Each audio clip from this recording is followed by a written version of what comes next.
Revaluation account. अब देखिए जो रिवैल्यूएशन अकाउंट है वो हम लोग का एडमिशन में, रिटायरमेंट में और डेथ तीनों में आता है। ठीक है, तीनों जगह हम लोग रिवैल्यूएशन अकाउंट ओपन करते हैं। अब अगर इस पे आप ध्यान नहीं दीजिएगा बच्चों रिवैल्यूएशन अकाउंट को ठीक से, और इसको गलत बना दीजिएगा, गलत बनाने का मतलब फिर क्या हो जाएगा, फिर क्या गई भैंस पानी में, समझ लीजिए। इसके बाद अगर आप रिवॉल्यूशन अकाउंट के बाद अगर आप कैपिटल अकाउंट बनाइएगा, चाहे बैलेंस शीट बनाइएगा, सब गलत बनेगा। ये गलत हो गया तो ये भी गलत, तो ये भी गलत, सब सब गलत बन जाएगा। इसलिए बच्चों रिवॉल्यूशन अकाउंट को हम लोग थोड़ा अच्छा से देखेंगे, पहले इसको अच्छा से मीनिंग समझेंगे, उसके बाद फिर दो प्रैक्टिकल क्वेश्चन सॉल्व करेंगे, जो केवल हम लोग केवल रिवॉल्यूशन अकाउंट निकालने सीखेंगे। ठीक है, इसमें केवल रिवॉल्यूशन में जो प्रॉफिट और लॉस निकलता है केवल वो निकालने सीखेंगे। ठीक है, तो चलिए इसको हम लोग आराम से देखना स्टार्ट करते हैं। सबसे पहला चीज जो आपको एमसीक्यू में पूछ सकता है वो क्या, कि भाई रिवॉल्यूशन अकाउंट का अनदर नेम क्या है, उसका अनदर नेम है profit and loss adjustment account. Maximum time तो भाई बच्चा लोगों को क्या लगता है, भाई अगर पूछे भाई रिवॉल्यूशन अकाउंट क्यों बनाते हैं, तो लोग बोलेगा सर एसेट और लायबिलिटी को रीवैल्यू करने के लिए बनाते हैं। ठीक है, देखिए ये हम लोग उसमें करते हैं, बट एक्चुअल रीजन वो नहीं है। देखिए अब जब पढ़ा जाए तो रिवॉल्यूशन बनता कब है भाई, तो बनता तो है वो एडमिशन में, रिटायरमेंट में, डेथ में।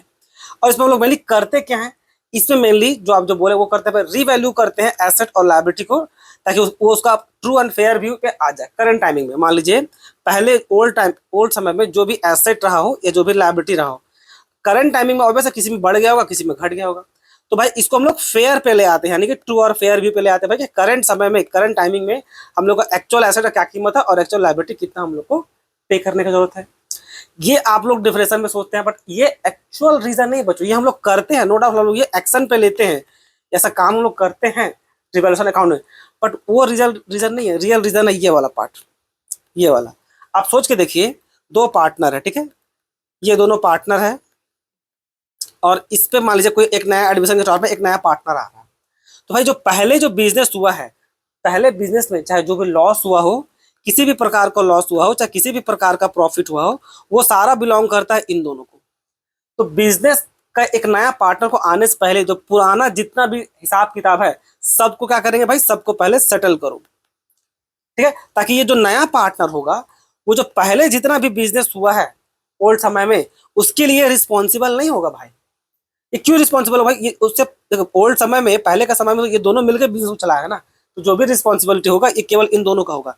ये कहाँ से रिस्पॉन्सिबल होगा, ये रिस्पॉन्सिबल होगा जिस समय से वो ज्वाइन करेगा, उसके बाद जो बिजनेस कंटिन्यू करेगा वहां से फिर तीनों का तीनों रिस्पॉन्सिबल होगा। तो मेन कारण ये होता है बच्चों, समझ में, एक्चुअल रीजन ये होता है भाई कि जो पहले का हिसाब किताब है पहले उसको ठीक से पहले सेटल कर ले, उसके बाद नया पार्टनर के साथ जो भी एग्रीमेंट करना है तो होगा।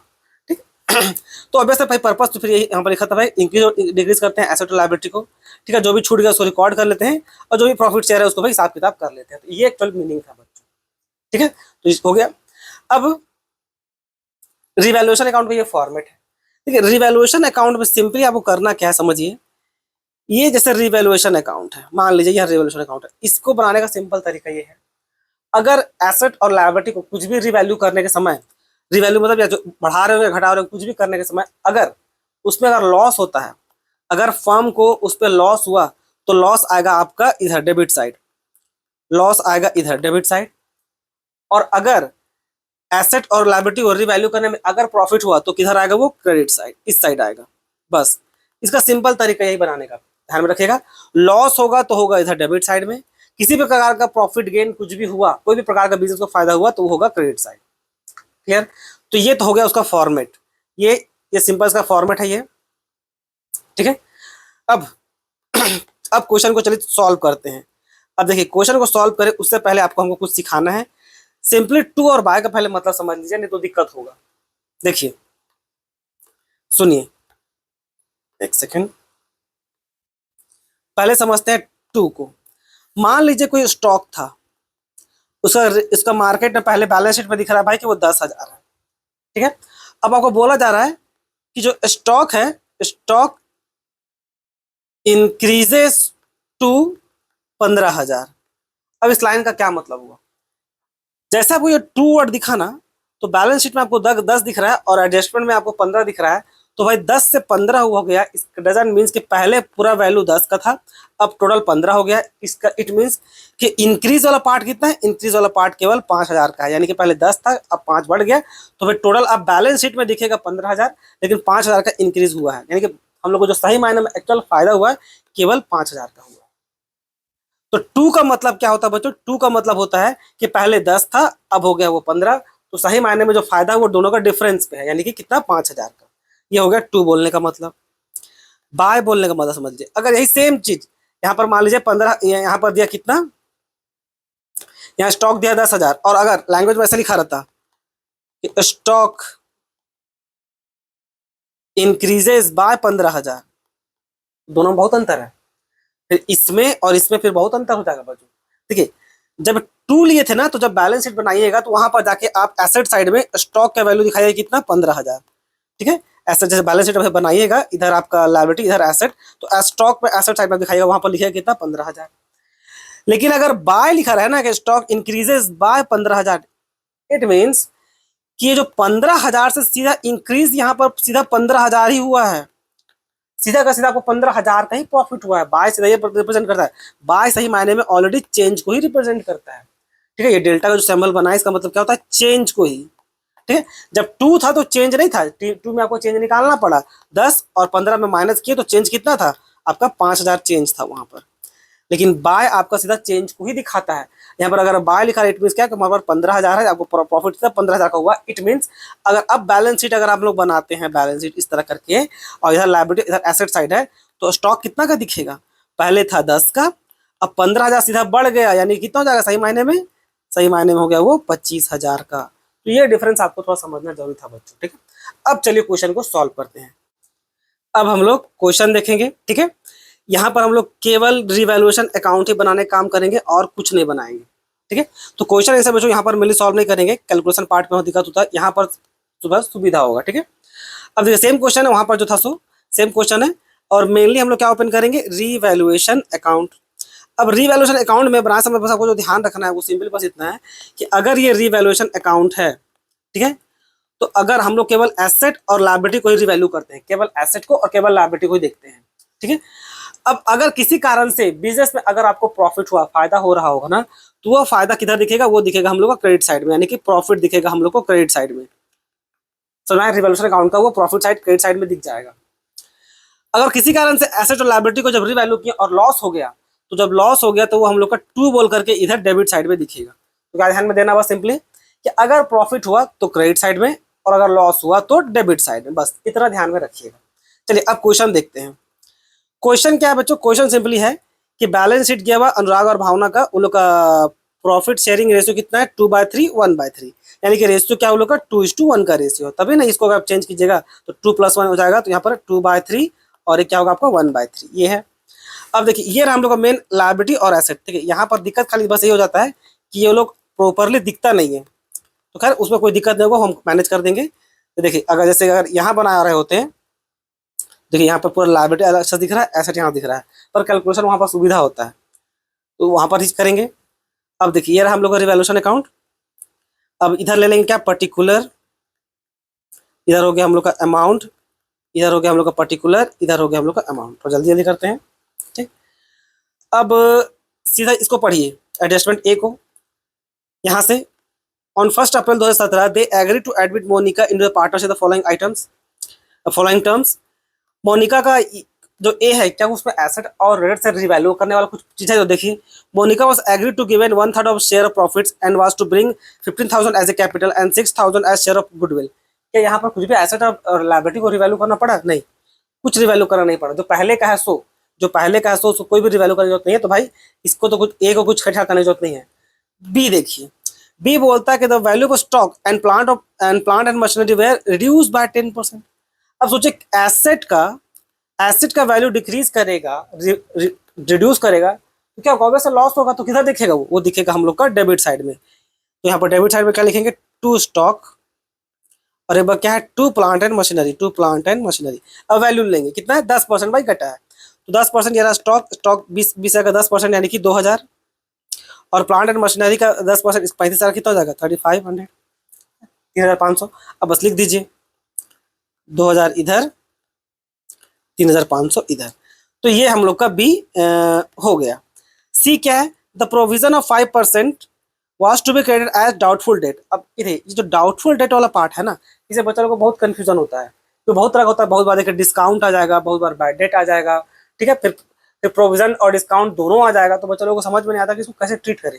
अगर आप बोलिएगा तो इस पर हम एक सेपरेट वीडियो बना देंगे जो केवल डेटर रिलेटेड एडजस्टमेंट होगा, डेटर और क्रेडिटर से रिलेटेड केवल एडजस्टमेंट होगा, ठीक है।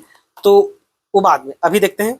अब 5% बनाना है क्या, डाउटफुल डेट बनाना है भाई, तो किस पे बनता है वो, ऑब्वियसली डेटा पे बनता है। डेटा का वैल्यू कितना है, 9700।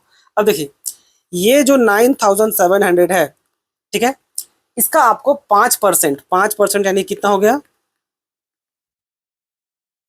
9700 का 5% निकालेंगे कितना हो गया, 485 इतना होता है। अब ऐसा क्यों कर रहे हैं, देखिए हम लोग क्या किए भाई, ये जो 9700 का जो डेटा का अमाउंट है, ये डाउटफुल डेट प्रोविजन बनाने का मतलब ये होता है बच्चों कि ये जो इतना पैसा जो निकाल के लाया ना 485, ये रिप्रेजेंट कर रहा है कि इतना अमाउंट का पैसा, ये 485 पैसा आपको मिल भी सकता है, पैसा नहीं भी मिल सकता है। अगर कुछ डेटर होगा, देखिए टोटल जितना सेल किए हैं 9700 का, इसमें से ये 4800 जो पैसा है वो मिल भी सकता है, नहीं भी मिल सकता है। तो रिकॉर्डिंग अभी कर रहे हैं क्यों, याद कीजिए क्लास 11 में आप पढ़ के होंगे जिसको क्या बोलते हैं, कंजर्वेटिज्म कॉन्सेप्ट, या फिर बोलिए क्या, प्रूडेंस कॉन्सेप्ट। उसमें क्या पढ़े थे आप, उसे पढ़े थे कि अगर लॉस होगा उसको हम लोग पहले से ही एंटिसिपेट करके रख लेते हैं। प्रॉफिट को भले एंटिसिपेट नहीं करते पर लॉस को अभी प्रेजेंट में एंटिसिपेट करके लिख देते हैं। तो यहाँ पर उसी प्रिंसिपल को फॉलो करते हुए ये 485 को अभी करना पड़ेगा। तो प्रोविजन बनाने का यही मतलब होता है बच्चों, कि क्या है ना, ये लॉस हो भी सकता है, नहीं भी हो सकता, लेकिन आपका होने का चांसेस है ना। तो कंजर्वेटिव कॉन्सेप्ट यहाँ पर आ गया है, ठीक है। तो देखिए अब हम लोग इसको रिकॉर्ड करेंगे। तो 2 किस में गिर रहा है वो, ऑब्वियस है वो प्रोविजन फॉर डाउटफुल डेट, कितना निकाले हैं 485, ठीक है। नेक्स्ट, ये पूरा रुकिए थोड़ा ठीक करते हैं, समझाने के चक्कर में ना ये ऐसा होता है मेरा से, आदत है। क्या लिखा हुआ है, the building account was to be appreciated by 20%। अब एसेट का वैल्यू ऊपर चल जाएगा, फायदा कितना परसेंट से, 20%। भाई बिल्डिंग का वैल्यू देखिए कितना, बिल्डिंग का वैल्यू 50,000, 20% कितना हो जाएगा 10,000, तभी 10,000 का हम लोग को फायदा हुआ है। तो भाई फायदा हुआ है तो कितना जाएगा वो, क्रेडिट साइड बाय बिल्डिंग, कितना से 10,000, जैसे आपको बताए थे। जैसे फायदा दिखा क्रेडिट साइड में, जैसे लॉस दिखा डेबिट साइड में। अब क्या बचा, investment, investment worth 1400 not mention in the balance sheet. अब ये 1400 का जो वैल्यू है वो बैलेंस शीट में गिवन नहीं था, यानी आपको नया एसेट मिल रहा है, नया एसेट मिल रहा है और आपको कोई फायदा हो रहा है। तो फायदा हो रहा है किधर जाएगा, इधर आएगा बाय इन्वेस्टमेंट। बहुत जगह बुक में अनरिकॉर्डेड इन्वेस्टमेंट भी लिखा रहता है, ठीक है। अब इसको ठीक करना है। जो नेक्स्ट एडजस्टमेंट देखिएगा, the amount of goodwill was to be return withdrawn by old partner. तो ये तो गुडविल से रिलेटेड है, तो भाई इसको हाथे लगाना है रिवैल्यूएशन अकाउंट बनाने समय। आगे बढ़िए, अब इसको सिंपली आपको ठीक करना है। तो ठीक करेंगे बच्चों, तो यह कितना हो जाएगा, इधर आपको साफ दिख रहा है भाई 11,400, और उस 11,400 में माइनस करेंगे 2,000, ये सब ये सारा माइनस करेंगे, तब ना लोगों को पता चलेगा कितना प्रॉफिट हुआ कि लॉस हुआ। तो 11,400 में माइनस करेंगे पहले 2,000 ये वाला, फिर 3,500, फिर माइनस 4,000, 4,000 इतना, एक सेकंड ना, 485 देखिए कितना आ रहा है,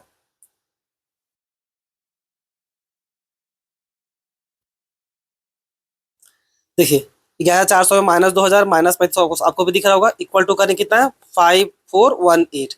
तो भाई टू, अब वैसे प्रॉफिट हुआ है, to profit transfer to capital account, कितना कितना है 5,418, यानी कि इतना का प्रॉफिट हम लोग का सीधा ट्रांसफर हो जाएगा, ठीक है। हाँ इसको बांट दीजिएगा रेशियो में, वो 2:1 का रेशियो में, वो इतना आप कर लीजिएगा मान के चलते, ठीक है। तो ये एक क्वेश्चन बच्चों हम लोग का हो गया, एक क्वेश्चन हम लोग का हो गया। अब चलिए नेक्स्ट क्वेश्चन करते हैं।